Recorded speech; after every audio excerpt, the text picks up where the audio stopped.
Friends તો સ્વાગત કરીએ છીએ ફરીથી તમારો આ રેસિપીના નવા વિડિયોઝની અંદર. તો આજની ડેટમાં વિરાલી બનાવવાની છે તમારી માટેથી સ્પેશિયલી બનાવવાની છે ભાખરી અને સાથે સાથે છે જૈન કાઠિયાવાડી ઓરો. જામનગર વાળા કે ઓરો કોઈ કે ગોરો. ચલો તો વિરાલી સ્ટાર્ટ કરી દો તમારી રેસિપી. ઓલરેડી કરી દીધું કારણ કે ઓલરેડી લેટ થઈ ગયા છે શોપિંગમાં વહી ગયા એટલા માટે. અચ્છા એવું છે. મમ્મી રીંગણા શેકીને તૈયાર રાખ્યા છે. વાહ ભાઈ વાહ, મસ્ત મજાના જો રીંગણા શેકાઈ ગયા છે અને સ્મેલ બહુ મસ્ત આવી રહી છે. રીંગણા છે એકચ્યુઅલી આપણા ઘરના એટલે વધારે મસ્ત હોય, દેશી હોય. યસ. મતલબ બહાર દેશી જોઈ પણ ઘરના બહારના.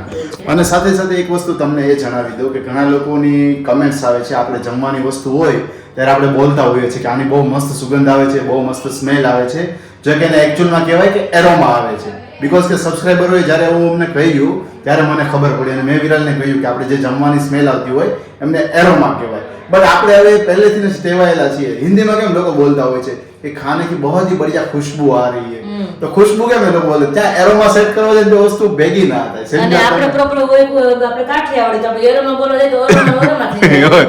એરમાન ઓરમાન એવું થઈ જાય. પ્રોપર આપણે બોલતા ગુજરાતી એટલે બોલી તો સારું લાગે કે સ્મેલ આવે છે કે સુગંધ આવે છે. એટલે અમે છે ને અમારી ચેનલમાં ઓલવેઝ સ્મેલ આવે છે, સુગંધ આવે છે એ જ વર્ડ યુઝ કરવાના છીએ. રાઈટ છે? અને પ્રોપર છે ગુજરાતી એટલે એ વસ્તુ આવશે જ. યસ. ચલો તો ફટાફટ તમારી રેસિપી સ્ટાર્ટ કરી દો. વિરાલી પેલી રીલ્સ આવે છે ખબર છે? આમ કરીને આમ ચપટી વગર ને તો રીંગણું સાદું હોય ને તો શેકાઈ જાય. આપણે કરી આલો ને ખાતું પણ હજી કાંદા લાડે આવી હતી. એ ભાભી હોય ને કિચનમાં હોય તો કાંદા કટિંગ કરેલા હોય, મતલબ નીકળે છાલ નીકાળેલી હોય અને રીલ્સમાં જો આમ બધા સીધા કાંદા ચિપ્સ થઈ જાય. તેમાં નણંદ આવે તો હું કરતી કે જોઈ કે ભાભી કે જો દીદી કે આવી રીતે આપણે કાંદા કરવાના, આપણે મહેનત નહીં કરવાની કે કેવી રીતે કે આમ ફોન પર સાઈડમાં બે આમ કે રોટી ક્લાસ તેલા થૂ જ નહીં કે. જેટલા પણ રેસિપીના વિડીયોઝ આવવાના છે બધા જ વિડીયોની અંદર થોડું ઘણું હું પણ તમને એન્ટરટેનમેન્ટ કરાવતો રહીશ જેથી તમને મજા આવે અને સાથે સાથે તમે રેસિપી એન્જોય કરી શકો. અને પણ મને પણ મજા આવે કારણ કે તમે મારી જોડે હોય તો હું બોરિંગ ન થાવ ને. યસ ચાલો. રીંગણા લેવાના, એને મસ્ત વોશ કરી લેવાના અને થોડુંક ઓઇલમાં રીંગણા ફરતે લગાવી દેવાનું અને આપણે ચપ્પુની વડે આવી રીતે મતલબ ચીરકા પાડવાના એટલે એની લીધે આપણે અંદર બફાઈ જાય મસ્ત આવી રીતના. ધીમા ગેસે શેકવાના, આખા પ્રોપર રીતના શેકાઈ જાય ને મસ્ત ના પછી આપણે રીતના ધીમે ધીમે એને છાલ ઉકળી લેવાની છે. અને 3 રીંગણા છે આપણે અને મેં 3 થી 4 ટમેટા આપણે લેવાના એમાં અને આપણે લીલા મરચાં પણ નાખવાના એમાં 2 લીલા મરચાં નાખવાના. પણ આપણે એકચ્યુઅલી એવું છે કે મમ્મી તીખું નથી ખાતા અને બધા એવોઇડ કરે રેસીપી થાય એટલા માટે તો આપણે ખાલી લાલ મરચું નાખશું કલર માટે, બાકી આમ તીખું લાલ મરચાં તીખું કરવા નથી. અને સાથે સાથે જૈન છે એટલા માટેથી કાંદા લસણ એમની પેસ્ટ યુઝ થવાની નથી. અને મને કેમ બનાવી તો મને નથી ખબર એટલે આપણે તો મારી રેસીપીમાં બધી વસ્તુ જેને જ આવવાની છે જે કંઈ બનાવીશું એટલે. ને ચલો આપણે કન્ટિન્યુ કરી અને પ્રોપર બતાવીશ. અને હા, ઘણાની કમેન્ટ એવી હતી કે વિરાલબેન તમે પ્રોપર ભાખરી બતાવો કે ભાખરી કેવી રીતના લોટ હોય એનો કેવી રીતના બાંધવાનો હોય, કેવી રીતના ભાખરી બને. તો તમને આજે એ પણ શેર કરવાની છું કારણ કે ઓળા સાથે ભાખરી તો હોય જ કાં રોટલા હોય પણ આપણે ભાખરી બનાવવાના છીએ. તમને થોડી રેસીપી પણ આપી દઈશ ભાખરી કેવી રીતના પ્રોપર બનાવવાની, તો જે કોઈને બનાવી શકીએ અને જે કોઈને શીખવી શીખી શકે.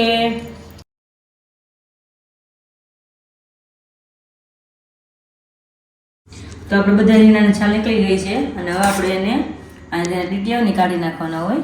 અને ઘણા એવું કહે કે ડીટી આપણે ખાઈને તો રીંગણાનો ઓળો ખાધો હોય ને આપણે એસિડિટી ન થાય આ રીંગણાના ડીટીયા ખાવાથી. બોલો એવું કહેવાય છે? હા, રીંગણા ગરમ ન પડે એવું કે હા રીંગણા ડીટીયામાં એટલું. જો એવું સાચેમાં કહેવાતું હોય અને ખ્યાલ હોય તો તમે કમેન્ટ જરૂરથી કરજો. હા, મેં એવું સાંભળ્યું છે એટલે જે વડીલો હોય કે જેને ખ્યાલ હોય મને કમેન્ટ જરાક જણાવજો કે હું સાચી છું કે ખોટી છું એમ. એકચ્યુઅલીમાં તો આપણે બધા ડીટીયા પ્રોપર કાઢી લેશું બધાય અને પછી આપણે એને ચમચા આપણે એને મેશ કરવાનું છે. અને પહેલાં આપણે એને પ્રોપર જોઈ હોય તો લેવું પડે કારણ કે રીંગણા અંદર ખબર ન હોય આપણે શું છે શું નહીં એટલે. તો આપણે બધા એક રીંગણા એકદમ ખોલીને પ્રોપર ચેક કરી લેશું અને પછી આપણે એને ચમચા વડે મેશ કરવાના છે. તો મસ્ત રીંગણા તમે જોઈ શકો છો એકદમ મસ્ત શેકાઈ ગયા છે. હવે આપણે એને ચમચા વડે મેશ કરી દઈએ. આપણે કઢાઈ મૂકી દીધી છે તો આપણે એમાં તેલ એડ કરશું અને તેલ મૂકશું આપણે 3 પાવડા. કોઈને નાના મોટા હોય તો એ પ્રમાણે મૂકવા મતલબ આપણે વઘાર થયા પછી આપણે તેલ સાઈડમાં ગોળામાં દેખાવું જોઈએ એ રીતના આપણે તેલ મૂકવાનું છે. તેલ ગરમ થાય એટલે અમે વઘાર બતાવું કે કઈ રીતે પ્રોપર વઘાર કરવાનો હોય. તેલ ગરમ થઈ ગયું છે તો અમે નાખશું એમાં રાઈ જીરું અને હવે નાખશું એમાં હલ્દી. હળદી નાખ્યા પછી તરત નાખશું આપણે ટમેટા અને ટમેટા જોડે મરચાં તો મરચાં ટમેટા જોડે નાખી દેવાના. આપણે ટમેટા ખાલી નાખશું, મરચાં આપણે અવોઈડ કર્યા છે એટલા માટે. આપણે નાખી દઈશું ટમેટા હવે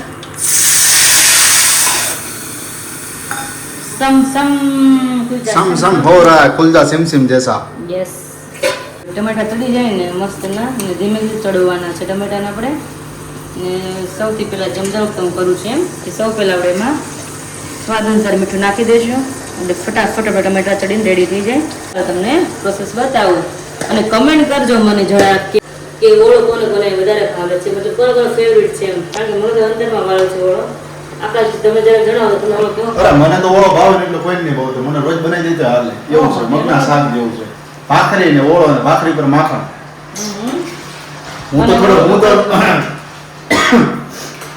હું તો શું છે કે પેલો નોર્મલ ઓળો ખાવા આપણે જે રેગ્યુલર ઘરે બનાવતા હોઈએ અને આ જૈન ઓળો બને છે એટલે રેગ્યુલર ખાતા અમને મોઢામાં તો એકચ્યુઅલમાં પાણી આવી જ જશે બીકોઝ કે અત્યારે ઠંડીનો માહોલ છે એટલે ઓળો ફરી વખત આપણને પાછો યાદ આવવા મળે હે ને હારો ડોળો બન્યો છે એટલે ફૂલ ઠંડી છે ફૂલ ઠંડી છે મજા આવશે કારણ કે લાગતું જ નથી કે ગરમી શરૂ થઈ ગઈ એટલી ઠંડી પડે છે આજની તો યસ એ યસ ગરમી એ ઠંડીમાં ડોળો મળે એટલે બધાને મજા આવવાની છે વિશાલભાઈ આપણે વેઇટિંગમાં છે લાઈક મને બહુ મને પાણી ભૂખ લાગી જાય છે તો બાર વેઇટિંગમાં બેઠા છે ભાઈ હવે કે ફટાફટ ઓળોને ભાખરી કરી નાખીએ ટમેટા મસ્ત ચડે છે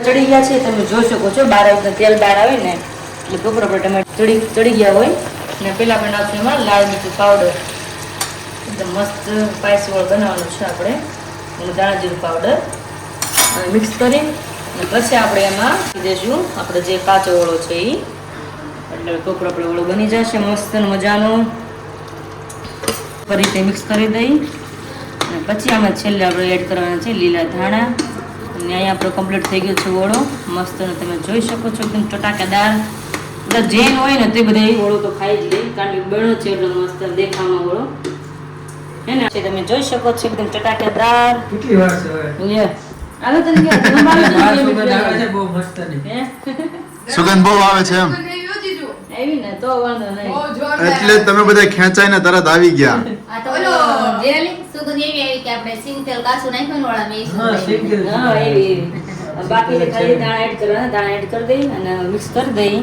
પ્રોપર ઓળો બની ગયો છે આપણે ને હવે જશે આપણે ભાખરી તરફ અહીં પેલા બધાને મળી લઈ કારણ કે બધા કિચનમાં ખાર આવી ગયા છે એટલા માટે બેન બધા વેઇટ કરીને બેઠા છે હે જીજુ હું શું કરું? હે પેલા ભાખરી બનાવી હતી તમારે હવે જમાઈ જાય ઓળો રેડી થઈ ગયો છે ના અમને વેઇટ કરાવવાના છીએ થોડી વાર માટે બીકોઝ કે ઓળો બની ગયો છે હવે તમને મોઢામાં પાણી આવતું છે એટલે હવે તમે વેઇટ કરશો હું વિચાર કરતી હતી, ભાખરી બની ગઈ તો ગાય ગા બેહી જાય ધીરજના ફળ મીઠા એટલે ભાખરી બને ને ત્યાં સુધી હવે તમારે વેઇટ કરવો પડશે વધારે હાલ છે પછી આમ આમ હું થાય તો કેટલા વાગ્યાનો ભીખો છું 6 વાગે ઓફિસ થી ઘરે આવ્યો ને ત્યાં કામ આજે બહુ હતું તો મમ્મીને મેં કીધું એ ક્યાં છે કે ગામમાં કે એને વિડીયો શૂટિંગ કરવો છે એટલે વાર લાગશે જમવાનું મારે બધું પાયલ જવું પડે બધું પાયલ શોપિંગ કરી હતી એટલે એની જોડે ગઈ હતી એટલે લેટ થઈ ગયું મારે આવીને એટલે પછી કાલે તો આપણે તમે નીકળી તો રોકડા જવાનું છે. દેતા હોય મારી બેનને તો આ ન લઈ જાય ગામમાં એ બાપલિયા બહુ કરી આપણે આવી ડિમાન્ડ કરે છે દુનિયા જામ તો એ લોકો એ ડિમાન્ડ કરે પાયલ ને રહેવા દે. પાયલ ને રહેવા દે. મારે શું જવાબ દેવો એમની જીજુ મારે તો મારી બેનની જરૂર હોય હાલો ત્યાં તો મારે કોઈ બેન કેવું નથી હા. પણ અહીંયા તો મારે કઈક વસ્તુ કેવું કાંઈક લેવું હોય ને તો મારે આમને ફોટા મોકલવા પડે વિશાલ આ લઉં કે આ લઉં અમારે તો સીધું ફિક્સ ડિસિઝન જ હોય એટલે જોડે પઈ ગયા તે વસ્તુ લેવી છે ને એટલે મેં કીધું કે વિશાલને કે મારે માથાકૂટ કરવી નહીં કે ઓકે, એટલે ઓકે. ઓળો મસ્ત રેડી થઈ ગયો છે રેડી ને રેડી રેડી એકદમ ચટાકેદાર રેડી ને ડિલિશિયસ પેલો શબ્દ કહે ને ડિલિશિયસ મને સ્મેલ આવી તો મને મને પાણી આવવા માંડ્યું. આવવા માંડ્યું ને? ફટાફટ અંદર ઓળો ખાઈ તો હવે ભાખરી બનાવવી પડશે જલ્દી જલ્દી ફટાફટ લોકો ઓળો ખાઈને તો આપણે ભાખરી દીદી બનાવી. નગર Yes, yes. એમ કહે કે બપોરનું ગમે એવું હોય મને દઈ દે હું તો ખાઈ લઉં. ખાઈ લે મત, રોટલો પડ્યો નહીં છે. નહીં નહીં કહેવાનું નથી રોટલો પડ્યો છે હાલો હવે ભાખરી બનાવી અને ભાખરી બનાવી પ્રોપર આપણે રેસીપી આવી કઈ રીતના બનાવી ભાખરી રેડી તો હવે વિરાલી તમને આપવા જઈ રહી છે મસ્ત મજાની ભાખરીની રેસીપી તો સ્ટાર્ટ કરીએ ભાખરીની રેસીપીથી અને મેં મારા લાઈફમાં કોઈ દી ભાખરી રેસીપી કોઈ શેર કરી નથી પણ ઘણા ટાઈમથી હું જોઉં ને કમેન્ટ જોયેલી છે કે રેસીપી આપો ભાખરી રેસીપી આપો પ્રોપર રેસીપીની શરૂ કરી ચેનલ તો મિત્રો આપણે એમાં રેસીપી આપી દઈએ ભાખરી કેવી રીતે બનાવાય તો પહેલાં તો સૌથી પહેલાં આપણે લેવાનો છે ઘઉંનો લોટ આવે અને ભાખરી બને ઘઉંના લોટમાંથી અને હિન્દીમાં એને કહેવાય ગેહું કારણ કે ઘણા આપણે સબસ્ક્રાઈબર હોય હિન્દીમાં ન ખ્યાલ ગુજરાતીમાં ન ખ્યાલ હોય ઘણા આપણે સબસ્ક્રાઈબર છે હિન્દી જોવાવાળા અને કહેવાય ગેહું અને જાડો લોટ કરવાનો દળવાનો હોય એની જ ભાખરી મસ્ત બને તો આપણે પેલા ભાખરીનું માપ કાઢવાનું છે તો આવી રીતના એક ભાખરી બને 2 અને ટોટલ આપણે 7 ભાખરી બનાવવાની છે ઘણા મોટી બનાવતી તો મોટું માપ લેવાનું એટલે તમે માપ લો એ પ્રમાણે ભાખરી બને થઈ ગઈ 7 ભાખરી અહીંયા આ રીતે માપ કાઢવાનું છે. આ ટ્રીક તમારી સારી છે બહુ. વધે નહીં ને? હે વધે નહીં અને કાઉન્ટિંગ કરવા માટેની ટ્રીક સારી છે. રોટલીનું એવી રીતે માપ કાઢવું. તો આપણે નાખશું એમાં પહેલા સ્વાદ અનુસાર મીઠું નખાઈ ગયું છે ને. હવે આપણે નાખશું એમાં મોણ. અને જ્યારે ભાખરી કરીએ એમાં મોણ પેલા હોય તો જ ભાખરી સરસ બને. અને બહુ ક્રિસ્પી કોઈ બિસ્કિટ જેવું ખાતું હોય ને તો 7 ભાખરીમાં 3 પાવડા જેટલું તેલ નાખી દઈ અને આપણે 2.5 પાવડા જેટલું નાખશું. આપણે પાવડા છે મોટા એટલા માટે. અને સાથે સાથે કુણી બનાવી હોય તો ભાખરી એકદમ તો પછી આપણે ચોડા ઉપર ડિપેન્ડ હોય તો મીડિયમ તેલ નાખવાનું. અચ્છા હા હા બિસ્કિટ જેવી ખાવી હોય ને તો વધારે તેલ નાખવાનું. Yes. બિસ્કિટ જેવી થાય. અને Okay. આપણે બધા ઘરે કુણી જ ખાઈ છે એટલા માટે એટલે આપણે 2.5 પાવડા તેલ નાખ્યું છે. તમે જોઈ શકો છો એમાં દેખાઈ જાય કે મોણ કેટલું છે. આ પ્રોપર મોણ છે. આપણે આમાં એટલું મોણ નાખવાનું છે. અને મોણ નાખ્યા પછી એકદમ આવી રીતના મસ્ત મિક્સ કરી અને પછી આપણે ભાખરીનો લોટ બાંધવાનો છે. મોણ નાખી તરત લોટ નહીં બાંધવાનો. પ્રોપર બધાય લોટમાં એકદમ તેલ સરસ મિક્સ થઈ જાય ને ત્યારે મસળીને 1-2 મિનિટ મસળીને અને પછી આપણે એનો પાણી નાખી અને લોટ બાંધી જવાનો ભાખરીનો. તો અહીં જો આપણે મોણ એકદમ મિક્સ થઈ ગઈ. તમે જો પહેલા લોટ એકદમ વ્હાઈટ હતો અને આખા લોટમાં તેલ મતલબ ભળી ગયું છે એટલે મોણ તો એકદમ પ્રોપર મસ્ત થઈ ગયો છે. અને એકદમ મોણ દેવાનું તમે જોઈ શકો છો. મોણ દેવાઈ ગયું છે અને આપણે એમાં ધીમે ધીમે થોડું પાણી એડ કરતા જાઉં અને લોટ બાંધતા જાઉં. એકાદ જાજુ એડ કરશો ને તો એકદમ ભાવ ઢીલો લોટ થઈ જાય રોટલી જેવો. એટલે થોડું નાખતું જાઉં કારણ કે આ લોટ થોડો કઠણ હોય ભાખરીનો રોટલી જેવો ન હોય એટલા માટે. અને થોડું પાણી એડ કરતા જાઉં અને ભાખરીનો લોટ બાંધતા જશું. હું તમને પાછા છેલ્લે બતાવું કે કેટલો કઠણ લોટ હોય ભાખરીનો. વિરાલી જે રેસીપીના વિડીયોઝ બનાવી રહી છે તો એ બધા જ વિડીયોની અંદર મારો સપોર્ટ રહેવાનો છે વિડીયો શૂટિંગ માટેથી. તો મને એવું લાગે છે કે વિરાલી જેટલી પણ રેસીપી બનાવશે ને તો હું જેટલી જોઈને છે ને હું શીખી જઈશ એવું લાગે છે. શું કેવું તમારું કમેન્ટ જરૂરથી કરજો હે ને. નેક્સ્ટ ટાઈમ તો મને બનાવવા લાગો ને મારું ઉપાધિ નહીં પછી બનાવવા લાગો એ કરતા તું જ્યારે હાજર ના હોય મમ્મીને તબિયત સારી હોય મમ્મી કદાચ હાજર ના હોય તો તો ત્યારે હું વધારે મારી રીતના રાંધી શકું બનાવી શકું. તે વધારે કામ આવે. યસ યસ યસ રેસીપી વસ્તુ એવી છે કે એકલા છે ને પોસિબલ નથી થતું. અમુક વસ્તુ ચૂકાઈ જાય છે. તમે તો આકાશ કીધું તમે મને સપોર્ટ કરતા હોય ને મેં તો ઘણા ટાઈમથી બધા ડિમાન્ડ છે કે તમે રેસીપી ચેનલ બનાવો કે બધી રેસીપી અમને શેર કરો. તો પછી તમે મને સપોર્ટ કરો ને મેં તું સ્ટાર્ટ કરી બધાને રેસીપી આપણે શેર કરી શકીએ એટલા માટે. બધાને રેડી થઈ ગયો છે અને આટલો કઠણ હોય તમે જોઈ શકો છો. રોટલીનો આપણો ઢીલો હોય અને આટલો કઠણ હોય અને આપણે એમાં એક ભાગ થાય એટલો લુવો લઈ લેવાનો છે આટલો. અને મેં લોટ બનાવતો હતો ને ભાખરીનો ત્યારે જ આપણે ગેસ ઉપર તાવડી મૂકી દીધી છે. અને તાવડી મૂક્યા પછી પેલા ધીમો રાખવાનો કારણ કે ફાસ્ટ રાખીને મૂકશો ને તો વચ્ચેનો જે રાઉન્ડ છે ને ભાખરીનો કાચો રહેશે. એટલે પેલા વચ્ચે ગરમ થઈ જાય ને ભાખરી વણાઈ જાય ને પછી ફાસ્ટ કરીને પછી ભાખરીમાં એડ કરી દેવાની. અને પ્રોપર આજે એ પણ બતાવીશ કે ભાખરી કેવી રીતે પ્રોપર વણવાની. તો ચાલો એ ભાખરીનો એક લુવો લઈ લીધો છે પહેલા મેં અને પહેલા આપણે આવી રીતના વણવાની છે ને 2 થી 3 વેલણ મારવાના. વણાઈ દઈએ એટલી પ્રોપર અને પછી આપણે ઊંધી કરીને પછી આવી રીતના ફરતી જે કોર હોય એની અંદર મિક્સ ભેગી કરી દબીને આવી રીતના કરી નાખવાનો લુવો. અને પછી પાછો આપણે હાથ વડે અને પાટલી વડે બે વડે આવી રીતના બહાર દઈને પ્રોપર આવી રીતના ભાખરીનું લુવો બનાવી લેવાનું છે. અને પછી આપણે એને મસ્તની વણવાની છે આ રીતે. અને એક ભાખરીને એવી રીતના લુવા લઈને એવી રીતના ભાખરી વણવાની અને પછી લુવો વાળીને પછી પાછી બીજી વાર ભાખરી વણવાની. તો આપણે પ્રોપર આ ભાખરી આપણી રેડી થાય. તો એ વાતો આપણી ભાખરી રેડી થઈ ગઈ છે મસ્તની.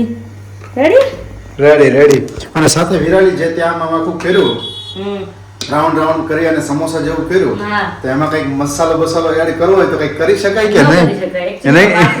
એવું છે નહીં મસાલા ભાખરી કરવી હોય તો એવું ન થાય કરીએ તો લોટમાં બધું મિક્સ કરી દેવાનું. અચ્છા એવું છે. રેસીપી આપણે જોતી છે ને મસાલા ભાખરીની તો એની પર રેસીપી શેર કરી કમેન્ટ તમે કરજો કે મસાલા ભાખરી કેમ બનાવે તો આપણે રેસીપી શેર કરશું બધાને. વણાઈ ગઈ છે અને ગેસ આપણે ફાસ્ટ થઈ ગયો છે અને ભાખરી આવી રીતના નાખવાની. રેડી અને થોડીક વાર ધીમું કરી અને પછી પાછા આપણે મસ્ત શેકવાની છે. ભાખરી નાખી એટલે જો દેખાય લાગે કે શેકાઈ ગયું છે એવું ખ્યાલ આવી જાય એટલે આપણે ફેરવી લેવાની પાછા ધીમા ગેસે એને શેકવા દેવાની. અને આમાં તમે ક્રિસ્પી કરી હોય ને તો આખી ભાખરીને ધીમા ગેસે શેકવાની તો એકદમ બિસ્કિટ જેવી આમાં પણ થાય ઓછા મોણમાં થાય. એટલે આપણે થોડીક ફૂલે નહીં મતલબ પૂણી ભાખરી કરવાની છે એટલે થોડીક ધીમું ફાસ આપણે કરવું પડે એટલા માટે તો ફૂલ એની પૂણી ભાખરી સરસ થાય. તો એ પ્રોપર આપણે ભાખરી શેકાઈ છે મસ્તની અને આપણે તાવડીમાં શેકી છે. અને અમુકને આપણે ઘરે ક્રિસ્પી જોઈએ મતલબ જેમ કે પપ્પા એને ક્રિસ્પી ભાખરી જોઈએ એકદમ કડકડી એટલે થોડી ક્રિસ્પી બનાવી છે. અને આપણે આગળ કન્ટિન્યુ કરી તો આપણે ભાખરની મસ્તને એકદમ લચપચથી ચોપડવાની છે.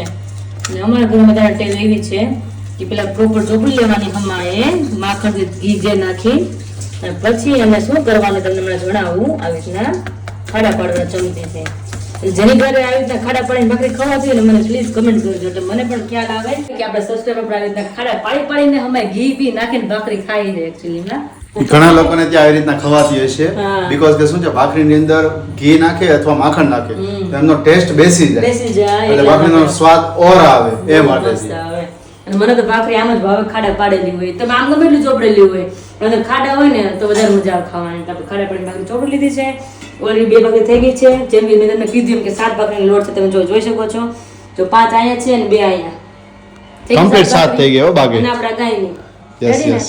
એટલે આવી રીતે માપ કરો ને પ્રોપર હરકી તમે ભાખરીનો માપ મસ્ત આવી જાય. વધે નહીં ને ઘટે નહીં એટલા માટે. તો જૈન કાઠિયાવાડી ઓળો અને ભાખરી રેસીપી તમને બધાને કેવી લાગી જેના મને કમેન્ટ કરજો. અને આગળ તમારે શું રેસીપી જોઈ છે એ પણ મને કમેન્ટ કરજો. તો વિડીયોને આપણે અહીંયા જોઈન કરી છીએ. મળી પાછા આપણે નવી રેસીપીની સાથે. જય સ્વામિનારાયણ, બાય.